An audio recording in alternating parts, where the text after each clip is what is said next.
Ayan. Ito, ayan. Nakita ninyo. So, itong si Bongbong Marcos, putya ganito, kahindi planado ito. Tumayo lang siya na ganyan, doon sa garden niya. Ganyan niya lang kayo i-address. Ganyan niya lang kayo i-address. Mantakin mo, marami mga Pilipino, ang ano natin, ang bayani, ang totoong bayani ng bayang Pilipinas ay mga Pilipino. Pilipino ang totoong bayani ng bayang mali, mga OFW ang totoong bayani ng bayang Pilipinas. Bagong bayani nga eh. Tapos ganito lang niya kayo i-address. Tatayo lang siya sa garden tapos para lang siyang nag-vlog. Putang ina. Kaya nga sabi ko hindi talaga ganito, matindi talaga ang hatama sa utak nitong presidente natin kasi si Pangulong Duterte o kahit sino pang mga pangulo, kapag ganitong kalaking issue, pupunta naman yan sa isang dissenting lugar kung saan nandoon yung bandila natin, yung selyo ng presidente ng Pilipinas. Uupo yan doon tapos magbibigay yan ng matinding statement. Pero puta siya hindi. Tara doon tayo sa garden. Kunin mo yung cellphone mo. Magbibigay ako ng statement. Ganun lang niya kayo i-address. Ibig sabihin hindi siya naghanda. Ibig sabihin wala siyang ano sa inyo. Wala kayong kwenta sa kanya. Kayong mga OFW. Wala kayong kakwenta-kwentang mga nilalang sa kanya. Hindi man lang siya nag-effort. Hindi man lang siya nag-effort na ako dito, na magbihis, magbarong, maging parang presidente talaga na nagsasalita sa mga kababayan ko, nagbibigay ng update. Wala, tingnan nyo ganyan lang, naka-polo shirt lang, ang payat-payat, parang mukhang one day old na pugo. One day old na chick, di ba? Yung isang araw na sisiw. Mukhang gano'n na yung itsura nito. Wala na, tuyong-tuyo na yung utak nito. I mean, grabe, sabi ko nakita ko to. Ganyan yan na yung address niya. Ganyan niya in-address yung issue ng Middle East na pwedeng maraming mamatay ng mga Pilipino. Ganito lang kaya niyang gawin. Hindi man lang siya nag-effort na teka, maligo ako, magbihis ako, pumunta ako sa opisina ko, doon ako magsalita. Mga kababayan ko, napakahirap ng kalagayan natin ngayon, huwag kayong mag-alala, parating na ang tulong. Di ba mga ganyan? Dito mo talaga makikita na yung gobyerno natin wala talagang malasakit sa kanilang mga, sa mga Pilipino. Ganito lang nakayanan niya. Wala, tingnan mo, pakinggan natin itong speech niya na ito. Magandang umaga po sa inyong lahat. Ano nangyari? Ulitin natin, sorry. Ito. Namali yung toggle ko. Magandang umaga po sa inyong lahat. Sa palagay ko po ay nabalitaan nyo na po na binomba ng Israel. Doon pala, umpisa pa lang, kabubuan na eh. Sa palagay ko. Palagay ko, nabalitaan nyo na. Nabalitaan nyo naman na siguro, di ba? Sa palagay ko, nabalitaan nyo naman na siguro yung nangyari sa Israel, di ba? Parang ganun po siyang parang baliw. No? Wala man nang kadise-dise. Ay nako, sa totoo lang, ganito kayo kay-hipokrito. Galit na galit kayo kay Pangulong Duterte dahil hindi siya statesman, dahil mapalamura siya, kung ano-ano lumalabas sa bibig niya, pero ito hindi niya maka-call out to. Sa palagay ko, alam niyo na kung ano sa palagay mo.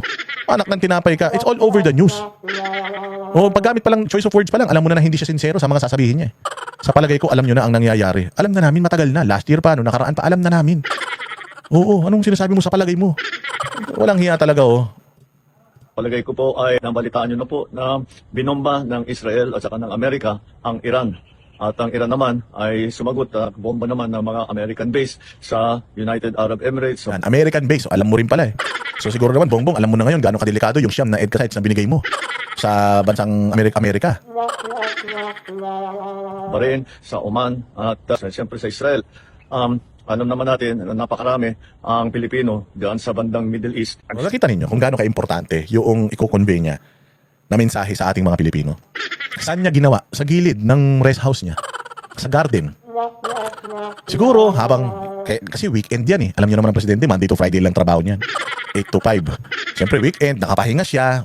Day off ko ngayon eh. Ano ba? Binomba ba? Binomba ba yung ano ba naman yan kung kailan day off ko?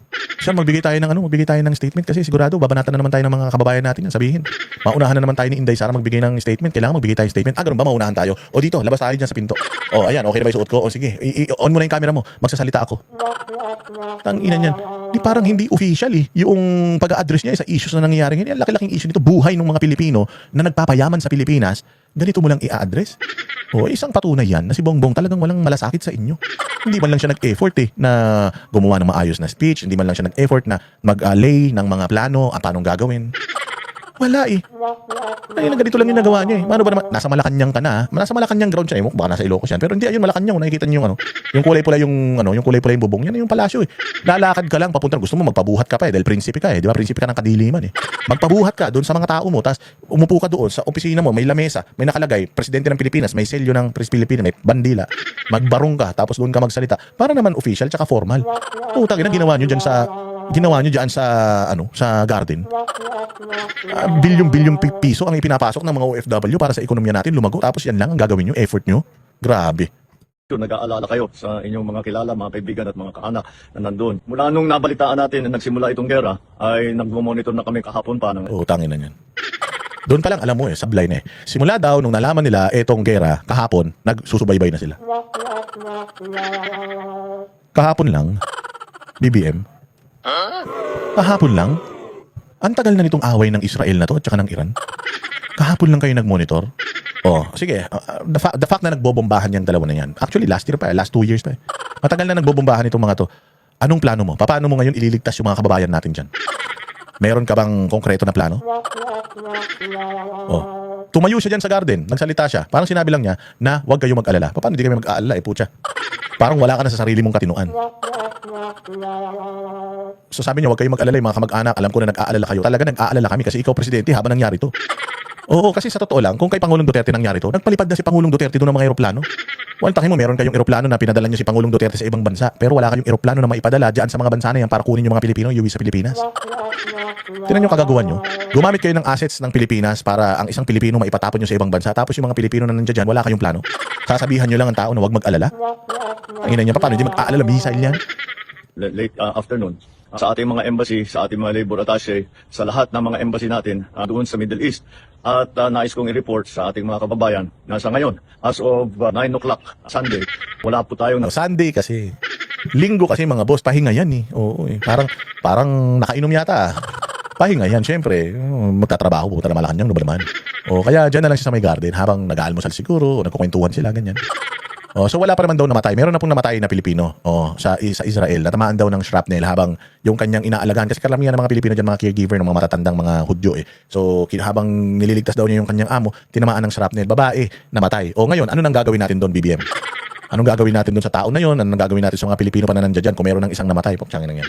Alam mo, si Pangulong Duterte, sa totoo lang, ang gagawin ni Pangulong Duterte rito kapag kaganyan, maglalagay yan ng travel ban dyan sa, o wala muna tayong ipapadala dito sa mga bansa na ito kasi baka mamatay yung mga tao dyan pag nagkaroon ng gera. Alam mo, sasabihin ng mga tao, ano ba naman yan lang kabuhayan namin, huwag kayo mag-alala. O, tutulungan na lang kayo ng gobyerno, basta wag lang kayo magpunta ron kasi napakahirap, naggigera doon. Alam ko naman, kapit sa patalim ng mga Pilipino sa hirap ng buhay. Pero ako bilang isang presidente, hindi ko hahayaan na magpunta kayo roon at maisakripisyo ninyo yung mga buhay nyo doon na napakadelikado para sa buhay ninyo. Siyempre, mas malaking problema yan sa Pilipinas. Kaya wag na muna tayo magpadala ng mga ano doon. Wag na muna tayo magpadala ng mga tao doon. Kaya kung matatandaan niyo sa Kuwait, ganyan noon eh. Nag-sanction si Pangulong Duterte. Wala, lahat ng mga papunta ng Kuwait, wala, i-cancelin lahat yan. Yung mga nandoon sa Kuwait, bahala sila kasi nandoon naman sila, gusto nila umuwi na sila dito sa Pilipinas. Pero kung ayaw pa nila, okay lang. Pero pag sila umalis na diyan, hindi na sila makakabalik. Ganun si Pangulong Duterte pagka gumawa yan ng desisyon. Eh ikaw, putya pinabayaan mo. Ang tagal na nagigera-gera ng mga bansa na yan, pinabayaan mo pa rin mga Pilipino magpunta diyan. Ibig sabihin wala kang malasakit. O bakit? Kasi nga pag nagpunta Pilipino diyan, may pera. Pag may pera, may remittance. Pag may remittance, may kita kayo. May kita ba yung Pilipinas? So, di ba mamatay kayo dyan basta makapagpadala kayo dito sa Pilipinas? Ganun nyo ba itrato yung mga OFW? Hayop kayo, wala kayong malasakit. Tapos putyang ina, kung makapagyabang kayo pag nagpunta kayo sa ibang bansa, kinakausap yung mga Filipino community, kala nyo, concern na concern kayo. Eh, dito nga lang sa speech mo, hindi mo man lang in-effort. Natatanggap na report na may casualty na Pilipino. Wala pong Pilipino ang namatay, wala na Pilipino ang nasaktan. At sa ngayon ay patuloy ang aming pag-monitor para tiyakin na nasa magandang kalagayan ang ating mga kababayan. Nagmo-monitor ka para tiyakin nasa magandang kalagayan. Ano bang assets meron yung mga embassy natin doon? Sana ganito sinabi mo. Bawat embassy natin sa bawat bansa na yan, meron silang kanya-kanyang mga eroplano at nakaready na yung mga eroplano na yan para sa mga kababayan natin. So kayong mga kababayan natin, nandito sa lugar na ito, magpunta kayo sa embahada, nakaready na doon yung mga eroplano para madala kayo sa mga lugar sa mga lugar na safe. Sa lahat lang po ng mga Pilipino na gusto nang umalis ng Israel o ng Iran, ay nakaready na po tayo para ma-airlift kayo lahat. Para mailagay kayo sa lugar na hindi kayo matidisgrasya. Meron bang gano'n? Sinasabi mo niya, para tiyakin ang magandang kalagayan. Paano magandang kalagayan ng mga kababayan, Bongbong? Anong klaseng magandang kalagayan ng mga kababayan yung binabanggit mo? Anong magandang kalagayan sa nagigera na bansa? Missile yan, kahit gano'n kabilis tumakbo BBM. Tatamaan ka niyan. Putang ina pag umano yan gano'n, ilang metro, ilang kilometro ang damage ng bawat missile strike. So putya, kahit si Lydia De Vega ka, kahit gano'n kabilis tumakbo, kasi bilis mo tumakbo yung kabayo. Tatamaan ka ng mga debris kapag ka nagsabugan dyan. Anong sinasabi mong titiyakin yung magandang kalagayan ng mga kababayan? Nakikita nyo ang daming mga videos na nagkalat ngayon sa social media. Mga Pilipino, kinukuha na nila yung mga sumasabog, ang lalapit sa kanila. Paano nyo sasabihin na minomonitor ng embahada yan? Diba sana ang binalita mo rito, mga embassies natin ay ready na mag-iikot sila sa para yung mga Pilipino in distress, pwede na nilang makuha and then mailigtas na nila. Buti sana kung ganun. Anak ng toko, monitor. Ano yun, magre-report ka lang, ilang Pilipino na namatay, ilang Pilipino na ang nawawala, magre-report ka lang ng ganun, wala kayong gagawin. Sa Middle East, ang ating tuloy-tuloy na binabantayan dahil ito'y kailangan natin tuloy-tuloy na bantayan at hindi ito tapos pa. Inang yung speech na yan, ito'y tuloy-tuloy na bantayan dahil tuloy-tuloy na babantayan dahil ito'y hindi tapos pa. Kinang ina niyan. Klaseng speech yan, BBM. Alam mo, ang hirap mong mahalin. Sa totoo lang, napakahirap mong mahalin, BBM. Lagay ko, patuloy pa itong gerang ito. Ngunit sa aming latest report ay ang ating mga kababayan ay nasa safe na lugar. Ano safe na lugar? Nag-message sa akin yung kaibigan ko sa Dubai, si Sherwin Fernandez, sabi niya, "Hoy, sabihin mo dyan sa presidente nyo, putang ina, wala kami sa safe na lugar. Walang bomb shelter dito. Nasa mga kanya-kanya kaming mga," sabi niya pa nga quote and quote, flat. Parang condominium daw yun O ang tawag daw nila doon flat. Nasa mga flat lang namin kami. Nag-aantay lang kami kung tatamaan kami ng missile o hindi.